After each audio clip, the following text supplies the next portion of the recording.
જય સ્વામિનારાયણ. પણ ભાઈ હજી એક તાજુબી વાત, દુન્યવી બહુ, આ વાત હું બહુ સાર્વજનિક ગણીને કરું છું. તમે છો જ એટલા જ માટે એમ નહીં, કારણ કે બધાને સાંભળવામાં આવશે. શાસ્ત્રીય વાત છે.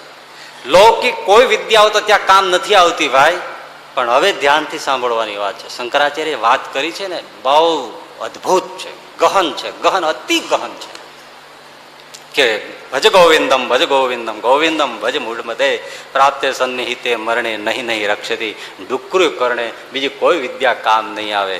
એ પ્રથમના 61મા વચનામૃતમાં બ્રહ્માનંદ સ્વામીએ શ્રીજી મહારાજને પ્રશ્ન કર્યો કે પ્રભુ મહારાજ, આ આત્મનિષ્ઠા છે એ મૃત્યુ સમયે કેટલી કામ આવે છે? અંતકાળે આત્મનિષ્ઠા. હવે આત્મનિષ્ઠા, આપણે બધા દેહનિષ્ઠ છીએ. દેહનિષ્ઠ, હું દેહ છું, બસ હું છું, હું જે છું આ દેહ છે. લાંબો ગુરો ટૂંકો, કણબી પટેલ, બ્રાહ્મણ સાધુ પટેલ, આ સાજો વાંધો, મિનિસ્ટર જે તે હોય, સિસ્ટર બ્રધર જે કહો તે, એ હું કોણ? આ દેહ ખોળ્યું. આપણે દેહનિષ્ઠ છીએ, પણ આત્મનિષ્ઠ એટલે દેહને હું માને જ નહીં. આત્માથી પર, આ દેહથી પર હું સચ્ચિદાનંદ બ્રહ્મરૂપ એવો આત્મા છું, એવી જેને દ્રઢતા થઈ છે. ક્યારેય એવું મનાતું નથી કે હું દેહ છું, હું આત્મા છું, સચ્ચિદાનંદ છું, બ્રહ્મ છું. આવું માનવાની જેને નિષ્ઠા છે, એવી આત્મનિષ્ઠા મોત સમયે કેટલી કામ આવે છે? અંતકાળે. કેવો બ્રહ્માનંદ સ્વામી પ્રશ્નનો પૂછ્યો. શ્રીજી મહારાજે જવાબ આપ્યો કે જેમ કોઈ નદી તરવી હોય તો ત્યાં તરતા આવડતું હોય એ નીકળી જાય, પણ જેને તરતા ન આવડતું હોય એ ઊભો થઈ જાય, એટલે ન તરી શકે. પણ દરિયો તરવો હોય તો જેને તરતા આવડતું હોય એ ઊભો રહી જાય, ને ન તરતા આવડતું હોય એ ઊભો રહી જાય. બેયને વહાણની જરૂર પડે. કેવી સરસ વાત. બસ એમ કઈ શ્રીજી મહારાજ કે સ્વામી, આ ભૂખ, તરસ, ટાઢ, તડકો, સુખ, દુઃખ, માન, અપમાન, આ સંસારના જે બધા તાપ છે ને, એ નદીઓ જેવા છે.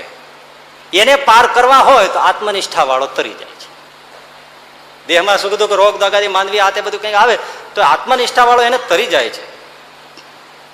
પણ સ્વામી, મૃત્યુ સમય છે એ દરિયા જેવો છે, ત્યાં આત્મનિષ્ઠા કાંઈ કામમાં આવતી નથી. ત્યાં તો જેમ વહાણનું કામ પડે દરિયો તરવા, એમ ભગવાનના ચરણનો આશ્રય ને ઉપાસના સિવાય બીજું. હવે તમે વિચાર કરો કે શંકરાચાર્ય જે સાદા શબ્દોમાં દેખાતી વાત કેટલી ઊંડી કહી છે. પણ જે જ્ઞાન માર્ગી છે ને સોહમ સોહમ કરે છે એને આ વાત ન સમજાય, કારણ કે હજી મર્યા નથી, અને મરી ગયા હતા કેટલી વાર એ યાદ નથી. અને જે આર પાર જોઈ શકે છે એ માનતા નથી. દરિયા જેવો મૃત્યુ સમય છે. હવે તમે વિચાર કરો, લ્યો, આપણે તો નદી તરવી હોય તો ના તરી શકીએ ને, એમાં તરતા આવડતું હોય એ હાંફી જાય કે જેમ તેમ નદીઓ તરાઈ શકાય. અને દરિયો એટલે શું? નાખી દેજો ગમે એવો તરવીયો હોય તો. હમણાં એક કેવો સરસ તરવીયો હતો, એ દરિયામાં ડૂબીને મરી ના ગયો, થાકી ગયો, થોડુંક ગયો, એને મતું હું નીકળી જાય, પણ એમાં થાકી ગયો ને વયો ગયો. કેમ તરાય? અને દરિયો મોજા ઉછળતા હોય, પછડાતા હોય. મૃત્યુ સમય એવો છે, ત્યાં આત્મનિષ્ઠા કાંઈ કામ આવતી નથી. ત્યાં તો ભગવાનની ઉપાસના રૂપી વહાણનું જ કામ પડે છે, બાકી નથી. શું થાય છે ત્યાં? એક તો એવું છે, જેવું મોત આવે ને એટલે જેમ ઓલો મદારી હોય ને એની પાસે કરંડીઓ હોય ને એમાં એક બે સાપ પૂર્યા હોય, અને પછી જેમ આમ આમ આ વાંસળી વગાડે મોરલી, અને કરંડિયાનું આમ ઢાંકણું ઉભાડે એવું તરત કરીને સાપ ઉભા થાય ને, એમ મોત આવે ને એની સાથે જ અનંત જન્મોના, એક જન્મોના નહીં, અનંત જન્મોના કર્મો છે ને એ બધા ફૂફાડા મારીને સામે આવે છે. અનંત જન્મોના. તમને જો જોતા આવડતું હોય અને કદાચ તમને એ કાંઈક સમજમાં આવ્યું હોય તો તમને તરત ખ્યાલ આવશે. આપણને ઘણીવાર 20-20 વર્ષ પહેલા, 25-25, 40-40 વર્ષ પહેલાની આપણને અચાનક કોઈ એક ચિત્ર કે વાત યાદ આવી જાય છે. આપણે કામ તો બીજું જ કરતા હોય. હમણાં થોડા વખત પહેલા હું તો વાંચતો હતો, રસથી વાંચતો હતો, એમાં ડૂબેલો હતો, તોય મને 35 વર્ષ પહેલા એક છોકરો જામફળ લઈને વેચવા નીકળ્યો, એ દેખાણો. એટલે હવે એનું શું કરું? મેં બહુ વિચાર કર્યો કે આ પુસ્તકને, આ વાતને ઓલા જામફળ વાળાને લેવા દેવા શું છે. આખો જામફળ વાળો દેખાણો, ટૂંકી ચડી દેખાણી, લાલ રંગની ફાટેલો શર્ટ દેખાણો, મોટો કરંટિયો દેખાણો, જામફળ દેખાણા, એમાં સુધારેલા લાલ જામફળ દેખાણ, બધું દેખાણું. મેં કીધું આ શું છે? બસ આ તો એક દેખાણું. મરવા ટાણે અનેક જન્મના. એટલે આત્મનિષ્ઠા દ્રઢ કરી હોય, અહમ બ્રહ્માસ્મી કરીને બધું કર્યું હોય, પણ જ્યાં સુધી પૂરી સ્થિતિ ન થઈ હોય, સ્થૂળ દેહ તરી ગયા હોય, સૂક્ષ્મ ચાલો તરી ગયા હોય, પણ કાર્ય શરીર જે છે ને એમાં સંસ્કારો પડ્યા છે, એ આત્મનિષ્ઠા વાળો મરે ને એની સાથે જ આ બધા કારણ શરીરમાં પડેલા બધા સંસ્કારો, તમારે કોમ્પ્યુટરમાં વાયરસ આવે ને કેમ બધું ડખોળાઈ જાય, એમ આ પૂર્વનો બધો સંસ્કારનો એવો લોટ આવે ને એટલે બધું કોમ્પ્યુટર છે ને લોચે ચડી જાય. અને જેમ દરિયામાં પછી માણસ એકલો હોય અને મોજામાં ઉછળાય, એની બચવાની કે ક્યાં આશા, જ્યાં વહાણો ઊંધા પડી જતા હોય, એટલે ત્યાં કોઈ પાર થઈ શકતો નથી. ત્યાં તો ભગવાનની ઉપાસનાનું કામ પડે છે. ભાઈઓ, લૌકિક વિદ્યા તો કામ નથી આવતી, મોત સમય આત્મનિષ્ઠા પણ કામ નથી આવતી, જ્ઞાન નિષ્ઠા કામ નથી આવતી. એટલે શંકરાચાર્યજી કહે ભજ ગોવિંદમ ગોવિંદમ ભજ મૂઢ મતે પ્રાપ્તે સન્નિહિતે મરણે નહીં રક્ષતી ડુકરું કરણે. આ ડુકરું કરણે છે ને એમાં જ બધો છે ખજાનો. આ શાસ્ત્રોનો સાર, એ ઈશારો જ ત્યાં સંસ્કૃતનો મૂકી અને શંકરાચાર્ય કહે છે કે બીજી કોઈ વિદ્યા ત્યાં કામ નહીં આવે. ભજન કરી લે, ભજન કર. હા, તમે જ્ઞાન સાધો, યોગ સાધો, જે કરો, પણ એની સાથે ભજન જોડો તો કામ ના. કોઈનો જ્ઞાન માર્ગ રુચિ હોય, કોઈને યોગની રુચિ હોય તો કરવાનું, પણ ભગવાનને છોડીને નહીં. આ કોઈને સગવડતા હોય તો સ્કૂટર ઉપર જાય, કોઈની સગવડતા હોય તો રિક્ષા બાંધી લે, કોઈને સગવડતા હોય તો સરસ મજા મર્સિડીઝ ગાડી લઈ જાય, એ જેની જેવી એની ક્ષમતા. પણ હરિભજન સાથે હોવું જ. રિક્ષામાં બેઠા હોય ભજન કરો તો જ તમને, નહીતર ક્યાં ભટકાઈને ઊંધું પડી જાય છે એવું કઈ કહેવાય. એ ગાડીવાળા એ ભજન કરવું પડે અને રિક્ષાવાળા એ કરવું પડે, કારણ કે ક્યાં કોણ ઊંધો પડી જાય શું ખબર પડે. રિક્ષામાં બેઠેલો એક જણો ઓલો રિક્ષાવાળો એવી ચલાવે આમથી આમ હું આમ આમ આમ આમ. ઓલો બિચારો ગામડેથી પહેલી વાર આવેલો, એટલે ઓલો એટલો ગભરાઈ ગયો. રિક્ષાવાળાને ખભે હાથ મૂકીને કે ભાઈ જરા ધીમે ચલાવો, સીધી ચલાવો, શાંતિથી ચલાવો, હું પહેલી વાર જ રિક્ષામાં બેઠો છું, ગભરાઉં છું. તો પેલો કે હું પહેલી વાર રિક્ષા ચલાવું છું, હું ગભરાઉં છું? હું પહેલી વાર જ ચલાવું છું, હું ગભરાઉં છું? એટલે ગાડી હોય, મોટર હોય, રેલવે હોય કે ચાર્ટર પ્લેન હોય, હરિભજન બધાને જરૂર છે. કારણ કે ગમે ત્યારે ગમે તે ઊંધો પડી જાય, જરૂર તો છે. ये बताइए कि जब आप यहाँ से जाएंगे अंतिम यात्रा में, तो आपके संग जाने वाला कौन होगा? सबसे पूछ रहा हूं मैं, मैया जी, ओ मैया, कौन होगा? कोई नहीं? नाना, पत्नी होगी. पत्नी साथ देती है पति का. कहां तक? बोले घर की देहरी द्वार तक. पत्नी पति का साथ कहां तक निभाती है? द्वार तक. पति कहां तक साथ निभाता है? शमशान तक. रिश्तेदार, नगर के लोग कहां तक साथ निभाते हैं? शमशान तक. शरीर कहां तक साथ निभाता है? चिता तक, चिता तक, चिता तक. उसके बाद की यात्रा अकेले आपको करनी है. अब कौन है आपके साथ? ऐसा मत कहिए कोई नहीं. उस समय धर्मानुगो गच्छति जीव एकहा. आपने इस मानव के तन से जो पुण्य किया है, जो धर्म किया है, वो धर्म ही आपका संगी साथी बनेगा. उसके बाद आगे वही आपका संगी है, वही आपका साथी है. धर्मानुगो गच्छति जीव एक. आपका किया हुआ पुण्य आपके संग जाएगा, आपका किया हुआ पाप आपके संग जाएगा, और वही पाप पुण्य के परिणाम स्वरूप, फल स्वरूप आपको आगे का कार्यक्रम देखने को मिलेगा. अगली योनि मिलेगी, अगला सुख और अगला दुख आपके वर्तमान को देख के दिया जाएगा. जब आप मरकर जाते हैं ना तो भगवान सबसे पहले आपके पुण्य और पाप को तराजू में रख के देखता है और फिर आपको दिखाता है कि देख ये तेरे ही पाप और पुण्य संग लाया है तू, और उसी का परिणाम फिर भगवान देते हैं। अच्छा कर्म करोगे तो सोने की चम्मच में दूध पियोगे, गलत कर्म करोगे ना एक एक रोटी को तरसोगे, एक एक रोटी को तरसोगे। जैसा करते हैं वैसा ही हमें आगे मिलता है। एक समय पर दो बच्चे पैदा होते हैं, एक अमीर के घर पैदा होता है, एक गरीब के घर पैदा होता है। एक ही तारीख, एक ही समय में दो बच्चे।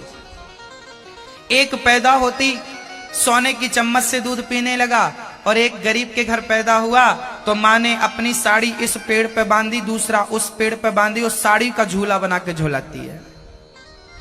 अब बताओ कि उस अमीर ने कौन सा पुण्य कर लिया और उस गरीब ने कौन सा पाप कर लिया जो लकड़ी का झूला भी नसीब नहीं हुआ। ये सब पिछला है मेरी मां। अच्छा करके आगे जाओगे तो आगे भी अच्छा मिलेगा, और गलत करके आगे बढ़ोगे ना तो रोटी को तरसोगे। आज आप लोग बढ़िया साड़ी पहन रही हो, बढ़िया सोना पहन रही हो, बढ़िया खा रही हो, ये आपके इस जन्म का कुछ नहीं है ना। बढ़िया गाड़ी है, बंगला है, जितना आप लोगों के पास है ना इतने को ही कुछ लोग तरस रहे हैं। सही है क्या? हाँ ना? क्या जितना आपके पास है उतने के लिए और लोग तरस रहे हैं। सही है ना? तो आपको मिला है ना, आपको क्या लगता है आपकी मेहनत से मिला है ना मेरी माँ? पिछले जन्म में कोई अच्छा किया था उसका फल आज मिल रहा है। अब जो आज कर रही हो ये आगे आपको मिलने वाला। यही जीवन की सत्यता है और यही जीवन की व्यवस्था है ईश्वर की।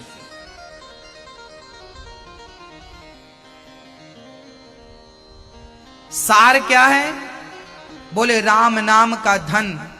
ये कागज के नोट जो है ना मेरी माँ, ये अमेरिका में नहीं चलते हमारे भारत के पैसे, वहां दूसरी करेंसी, वहां दूसरा डॉलर चलता है।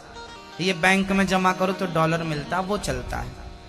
यहां का रुपया अमेरिका, पाकिस्तान, जापान, लंदन कहीं नहीं चलता, तो यहां का रुपया वहां चलेगा भगवान के घर। वहां भी दूसरी करेंसी चल रही है। कौन सी? वहां कौन सा धन चलता है बताओ? वहां कौन सा धन चलता है? मीराबाई से पूछते हैं कौन सा धन। मीराबाई कहती है कि पायो जी मैंने राम रतन धन पायो। पायो जी मैंने राम रतन धन पायो।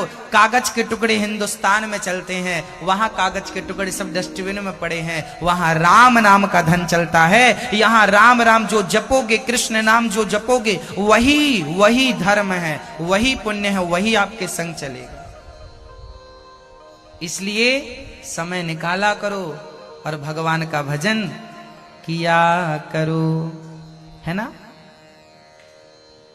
भगवान जिनका सहारा बन जाते हैं ना उन्हें फिर घबराने की जरूरत नहीं पड़ती। भगवान से रिश्ता बना लो, भगवान आपका साथ जरूर निभाएंगे। कि इस धरती पर सबसे ज्यादा समझदार वो है जो व्यक्ति अब मानव तन पाकर के, अब दोबारा मानव तन ना पाकर भगवान के चरणों में सदा के लिए पहुंच जाए, अपनी सदगति कर ले, वो सबसे बड़ा समझदार है। जिसे जन्म मृत्यु के चक्र से जो बच गया, भाई मनुष्य का शरीर पाकर भी आप 84 के चक्कर से ना बचे तो आपका मनुष्य तन पाना व्यर्थ हो गया। सही? तो सबसे बड़ा समझदार वो है जो मानव का तन पाए तो ये फाइनल मानव का तन है। अब हमें दोबारा चक्कर में नहीं पड़ना, आने जाने के, सदा भगवान के निज धाम में रहेंगे मुक्त होकर। और मुक्त होकर रहने का फायदा ये है जब भगवान भेजेंगे तो फिर मृत्यु लोक में आकर के तुलसीदास जी, सूरदास जी, कबीरदास जी, रैदास जी, रसखान जी, ये महापुरुष कौन है? ये मुक्त पुरुष हैं, भगवान के नित्य भक्त हैं, आते हैं, धर्म भक्ति की प्रचार प्रसार करते हैं और फिर वापस वहीं चले जाते हैं। तो ये मुक्ति है। तो भगवान को प्राप्त कर लेना और जन्म मृत्यु से छूट कर सदा के लिए भगवान का हो जाना, भगवान की सेवा फिर जैसे भगवान कराए करना, ये समझदार है। मानव का तन मेरी मैया, आप 84 ये मनुष्य का तन पाके 84 के चक्कर में उलझी रही। आपको क्या लगता है, आप आज के पहले 100 बार नहीं, लाख बार किसी और की पत्नी बन चुकी हो, किसी और के पति बन चुके हो। आप करोड़ों बार किसी के बाप और किसी की माँ बन चुकी हो। आपका करोड़ों बार इस धरती पे ऑलरेडी जन्म हो चुका है। जन्म लेके मर गए, फिर जन्म, फिर मृत्यु, फिर जन्म, फिर मृत्यु, फिर जन्म, फिर मृत्यु, यही चल रहा। चलती चक्की देख कर दिया कबीरा रोए, दो पाटन के बीच में साबुत बचाना। चलती चक्की चलने दे, पिस पिस आटा होए, और कीले माही जो रहे सो बाल न बांका होए। चलती चक्की कितना भी चले, लेकिन उस चक्की में एक कील होती है बीच में, उस एक कील के पास जो दाना पहुंच जाता है वो पिसता नहीं है। जो उस एक परमात्मा के चरणों में चला गया वो जन्म मृत्यु के पिसने के चक्कर से बच जाएगा। तो समझदार वही है जो पिसने से बच गया, जो पिस रहा है। फिर अगले जन्म में पप्पू की मम्मी बनोगी क्या?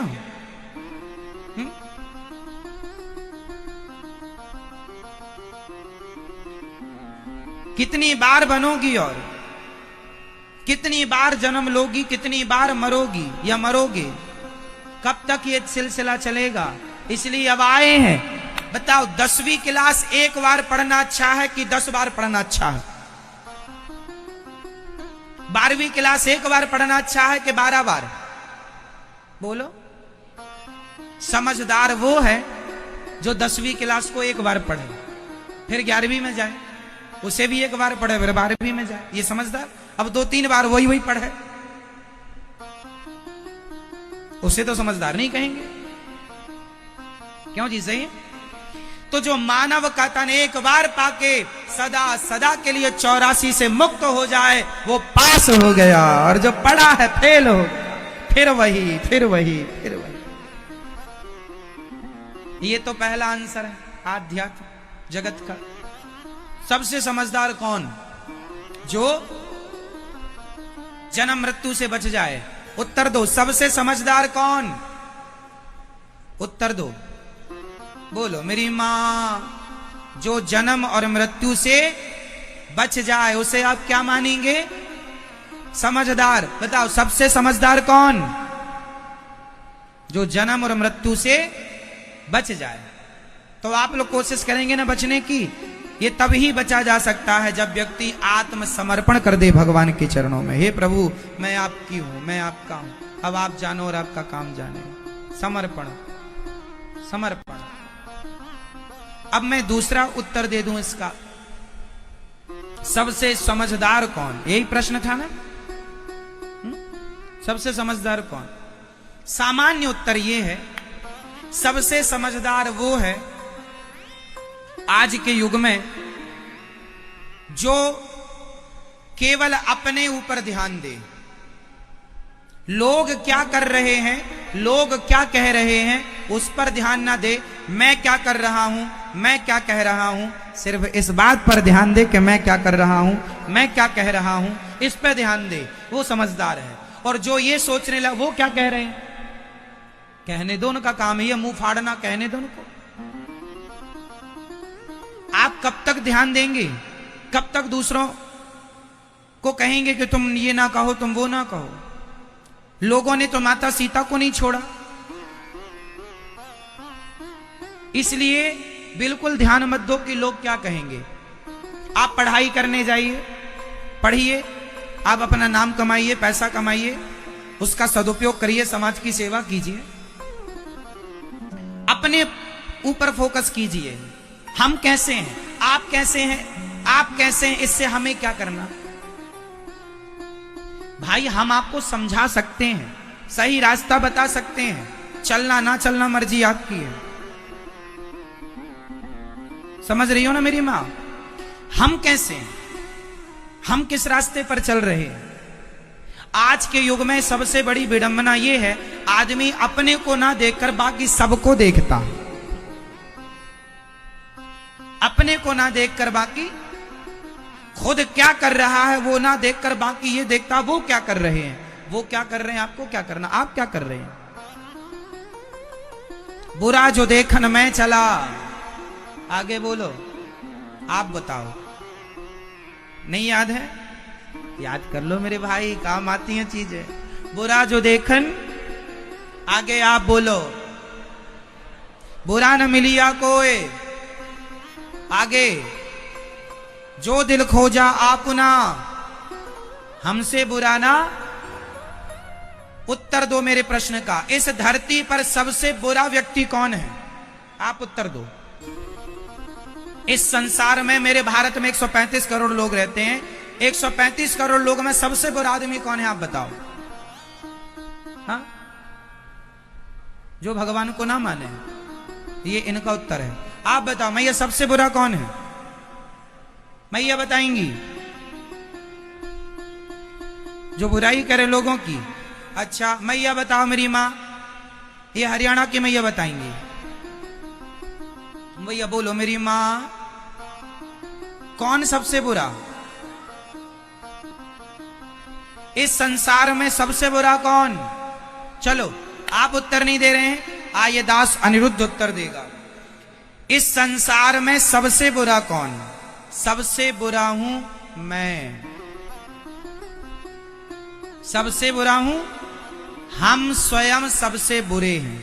इस 135 करोड़ लोग रहते हैं पूरे भारत में, 135 करोड़ लोगों में सबसे बुरा आदमी कोई है तो ये दास अनिरुद्ध ही सबसे बुरा आदमी है। बुरा जो देखन में चला, बुरा न मिलिया कोई, जो दिल खोजा आपना हमसे बुरा ना कोई। इस धरती पर सबसे अच्छा कौन है ये बताओ, सबसे अच्छा कौन, बोलो मेरी मां, उत्तर दो। सबसे अच्छे हैं भगवान और सबसे बुरा हूं मैं। बुराई करनी है खुद की करो और गुणगान करने हैं तो भगवान का गुणगान करो।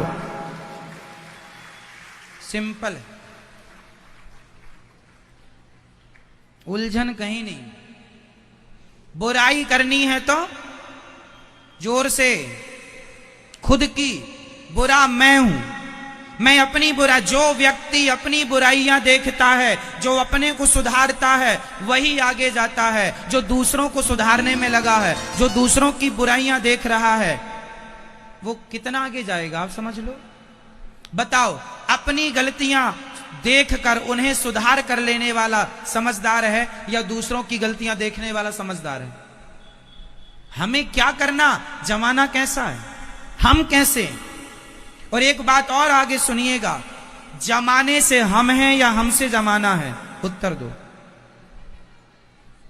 जमाने से आप हो या आपसे जमाना है, बोलो मैया बताओ मेरी मां, मैया कुछ बोलो मेरी मां। नहीं, नहीं बोलोगी मेरी मां। जमाने से हम नहीं हैं, हमसे जमाना है। लोग कहते हैं यार जमाना बुरा है, अरे जमाना भी हमसे ही है, हम बुरे हैं इसलिए जमाना बुरा है। हम अच्छे होंगे तो जमाना भी अच्छा होगा। इसलिए बुरा जो देखन में चला, बुरा ना मिलिया कोई, जो दिल खोजा आपना हमसे बुरा ना। सबसे बुरा कौन, उत्तर दो, रिवीजन करो। सबसे बुरा कौन, सबसे अच्छा कौन, भगवान से अच्छा कोई नहीं और हमसे बुरा। तो आज के बाद बुराई किसकी देखोगे, अपनी, खुद की। कमियां किसकी देखोगे, अपनी। और ये दास अनिरुद्ध की कमियां भी बताते रहा करो, हम सुधार करते रहेंगे। ठीक है मेरी मां।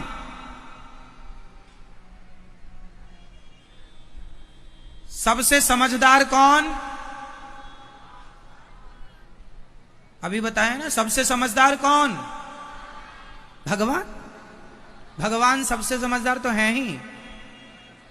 सबसे समझदार कौन, जो जन्म और मृत्यु से छूट जाए वो समझदार।